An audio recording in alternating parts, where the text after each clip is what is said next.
Wait, pause for a second. Wait, pause for a second. Something quiet, something almost invisible has just shifted, and you might not feel it on your end yet, but somewhere out there, in a room not in, around people you don't know, your name was just spoken. Not by them, by someone else. And the way it landed in their chest, that's what I need you to understand tonight. Because what just happened wasn't loud.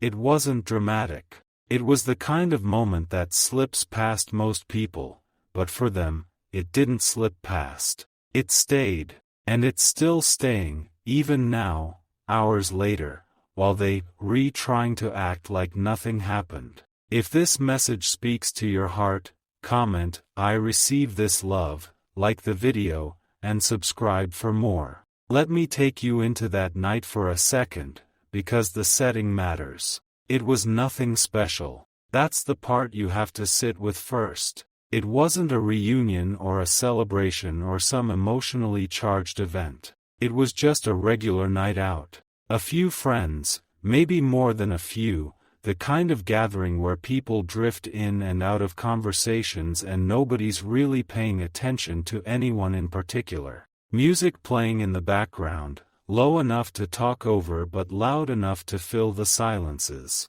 Drinks in hand. Laughter that didn't mean much. The kind of night that's supposed to be easy. And for most of the evening, it was easy for them. They were laughing at the right moments, nodding along, telling the same stories they always tell. They were doing what you do when you trying not to think about anything in particular. And then someone said your name. Stay with this, because there's a deeper emotional layer here than it sounds. It came out of nowhere, the way these things always do. It wasn't planned.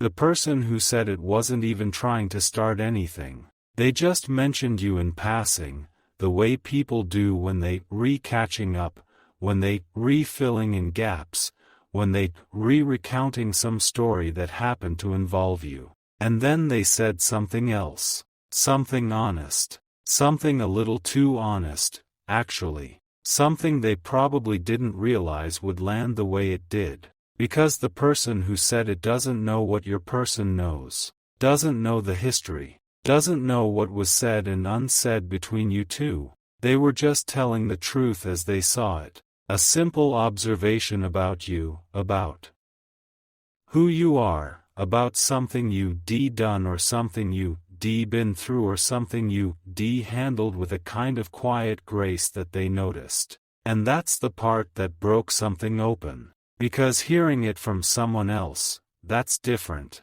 When your person had thoughts about you on their own, they could manage those thoughts. They could file them away. They could tell themselves their version of the story. But when someone outside the situation, someone with no stake in it, no agenda, no reason to lie or soften anything, says something real about you out loud, that hits a different nerve. It bypasses all the defenses. It walks right past the explanations they built up in their own head. And it just sits there in the air, undeniable. They didn't react at first. That's important. Don't picture them gasping or visibly reacting or pulling someone aside. It wasn't like that. They went quiet, just for a second. The kind of quiet most people wouldn't even notice. They took a sip of their drink. They nodded. They let the conversation move on around them. But inside, something had already shifted. Something had been touched that they been very careful not to touch for a while now. And this is where things quietly began to change. The conversation kept going without them. Their friends moved on to something else, some other story, some other joke. But your person was somewhere else now. Still physically there, still smiling at the right times, still raising their glass when someone made a toast. But their mind had gone somewhere they hadn't planned on going tonight. Somewhere they been avoiding, actually. They been doing a pretty good job of not going there. And now they were there anyway, sitting in the middle of a memory they hadn't visited in a while, and the memory was you. Not a big memory. That's what surprised them. It wasn't some huge, defining moment between you two. It was something small. Something almost stupidly small. A morning. A conversation. The way you said something to them once that they hadn't really listened to at the time, and now, with all these months in between, the words were finally landing. Like a letter that took a long time to arrive. This part, they didn't see coming. They reached for another drink. Not because they wanted one, exactly. More like they needed something to do with their hands. Something to anchor them back to the room. The drink helped a little. The room came back into focus. The voices got louder again. They forced themselves to laugh at something, even though they couldn't remember what had been said. And for a few minutes, they thought maybe they'd shaken it off. Maybe the moment had passed. Maybe they could get through the rest of the night without going back to that quiet place. But the thing about emotions like this is they don't leave just because you tell them to. They wait. They settle into the corners of you and they wait until you're alone enough to feel them again. And your person knew, somewhere underneath the noise, that they were going to feel this later. They could feel it building. They could feel the slow tide of it rising even as they tried to laugh louder, drink faster, stay surrounded by people. This is where understanding slowly begins. The thing that the third person had said wasn't an accusation. That's what made it so hard to brush off. If it had been an accusation, your person could have argued with it, could have rolled their eyes, could have made a face and changed the subject. But it wasn't that.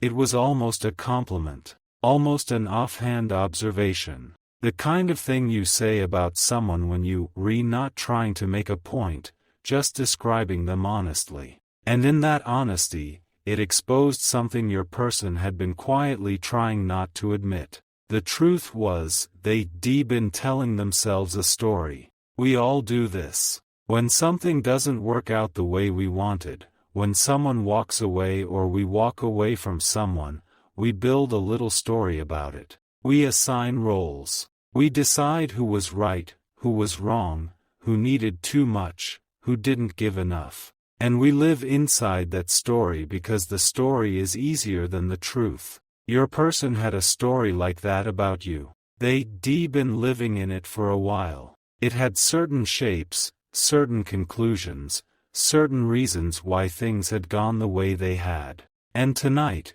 in one passing comment from someone who wasn't even part of any of it, that story cracked. Just a small crack. But cracks let light in. And light, once it gets in, doesn't really go back out. Stay with me here, because this is the part where it gets quieter, and the quieter parts are where the real shifts happen. The night kept going. They kept drinking. They moved from one room to another, talked to a few different people, pretended to be present. But there was a song. There's always a song, isn't there? Some piece of music that comes on right when you don't need it to. They didn't know who put it on. They didn't know if it was even one of the songs that meant something between you two. It might have just been a song with the same feeling, the same tempo, the same emotional shape. And it played in the background, soft enough that no one was really listening to it, and it found them anyway. Slipped right past everyone else and went straight into their chest. They had to step outside for a minute. Said they needed air. Said it was hot in there. The truth was simpler. They couldn't be in the room anymore. Outside, it was cold. Or cool, at least. The kind of night air that wakes you up a little. They stood there with their hands in their pockets, looking at nothing in particular. And the thoughts they'd been keeping behind a wall all night started coming through. What happens next isn't loud, but it changes everything. The first thought wasn't even about you. It was about themselves. It was something like, when did I become this person who pushes things away? When did I become someone who makes things smaller in their head just so I don't have to deal with how big they actually were?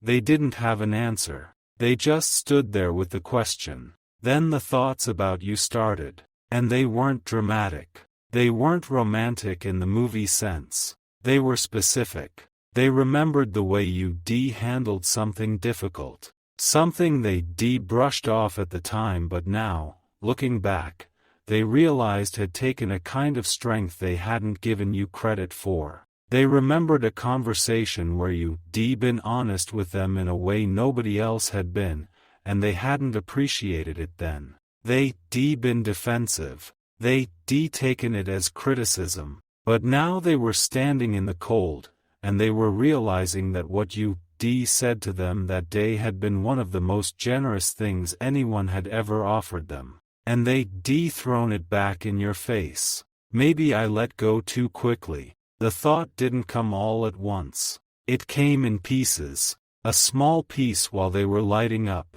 Another piece while they watched their breath disappear. Another piece when they checked their phone for no reason and put it back in their pocket. Maybe I let go too quickly. Maybe I didn't actually understand what I had until I started telling people the simplified version of it. And this is the part they still trying to understand. Because here's what was hardest about it. They couldn't blame anyone for this realization. They couldn't say someone had pushed them into it. The third party hadn't been trying to make them feel anything. They hadn't said anything cruel about your person. They'd just spoken honestly about you, and that honesty had reflected something back that your person hadn't been ready to see in themselves. The mirror was accidental, which somehow made it harder to look away from. They went back inside after a while, tried to rejoin the night,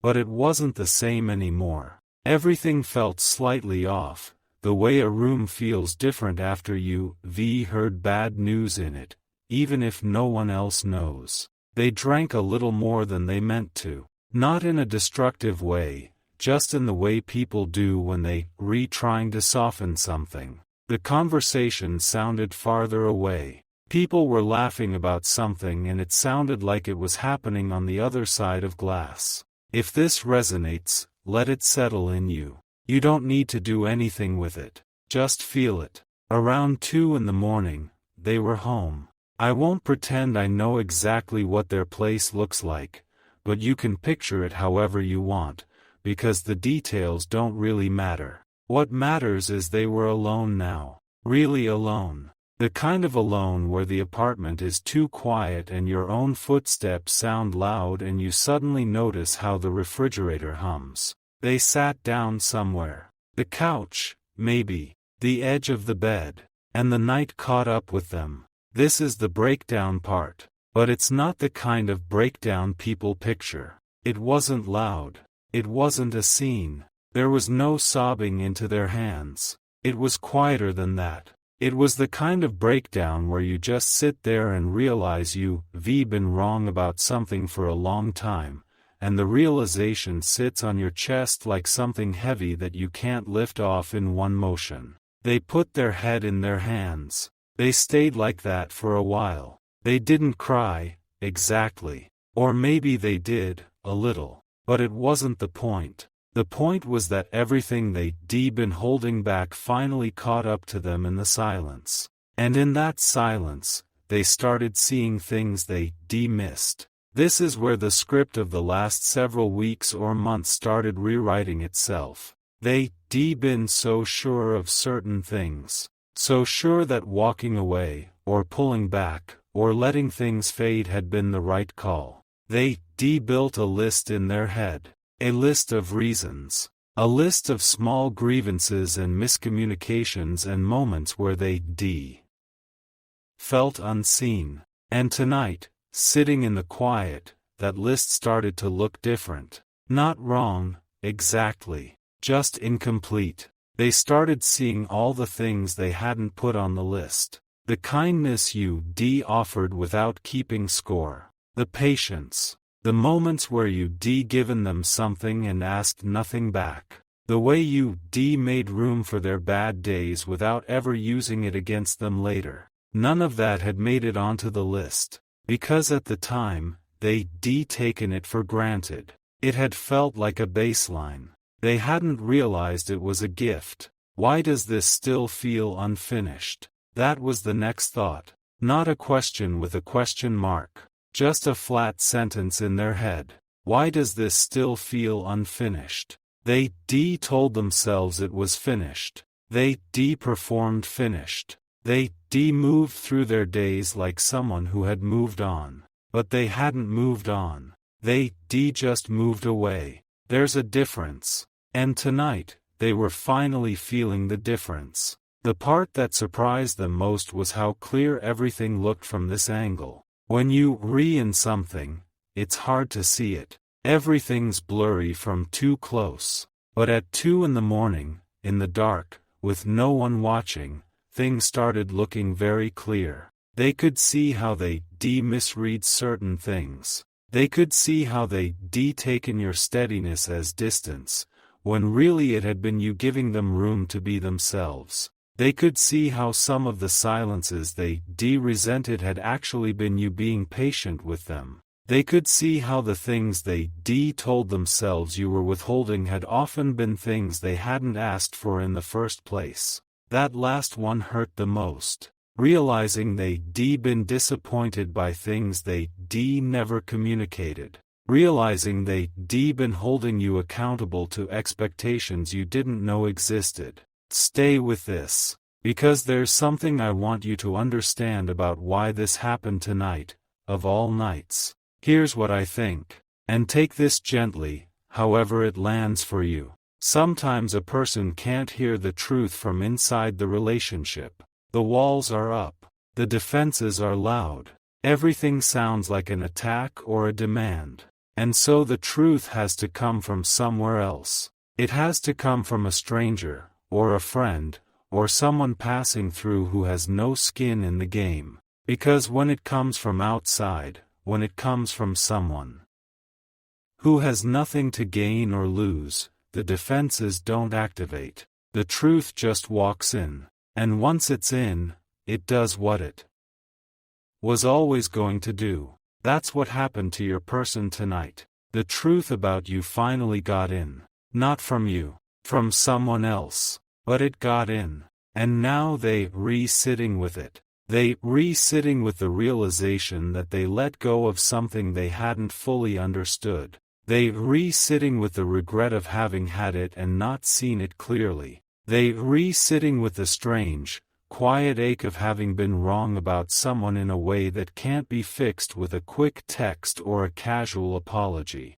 The thought of reaching out came to them, of course it did. It would come to anyone. But it didn't come the way you might picture. It wasn't a desperate impulse. It wasn't them grabbing the phone and typing something messy. It was slower than that. It was more like a question. They thought, what would I even say? They thought, would they want to hear from me? They thought, do I deserve to take up their time again? And those questions don't have easy answers. So they didn't pick up the phone. They just sat with the questions. What happens next is between them and time. I am not going to pretend to know exactly what they do, or when, or how. Because real human beings move slowly through realizations like this. They don't sprint. They don't make sudden grand gestures at 3 in the morning, usually. What they do is start carrying the realization around with them.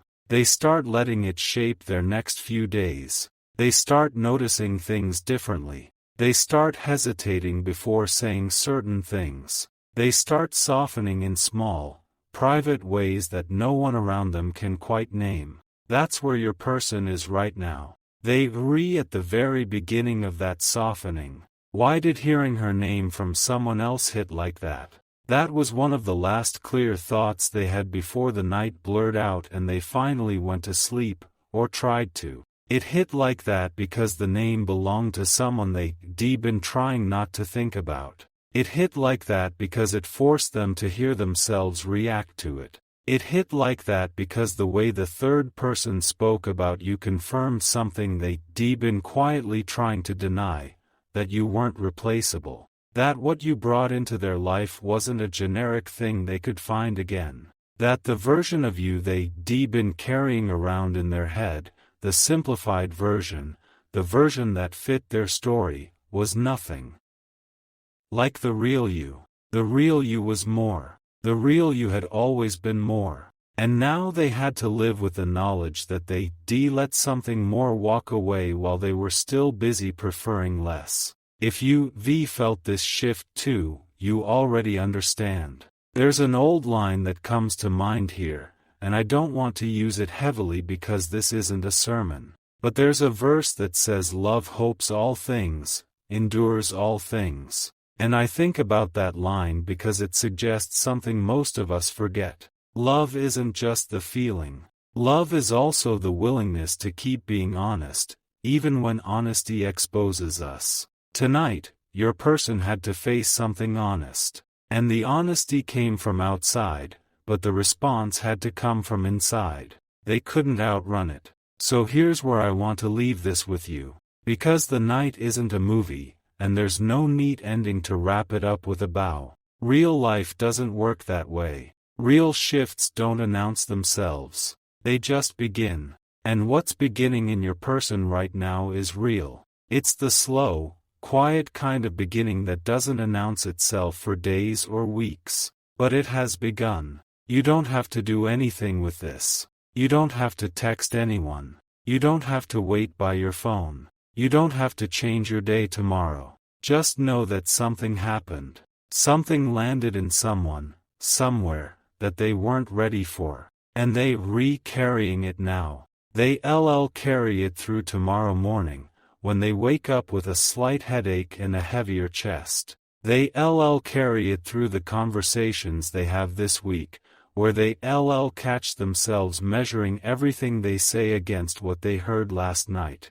They carry it for as long as it takes for them to do something about it, or for as long as it takes for life to make the next move on its own. And you, on your end, can just keep being yourself. Keep being the person whose name made someone else go quiet at a table full of noise. Keep being the person whose presence was so steady that even after you stepped back, the shape of you stayed in someone else's life like a chair that nobody else fits in quite right. The third person said something honest. Their person heard it and went quiet. The night unraveled them in slow, unglamorous ways. And by the time the room was empty and the lights were off and there was nothing left to drown it out, the truth had already moved in. And what they beginning to realize now is something they can't walk away from anymore. Not this time.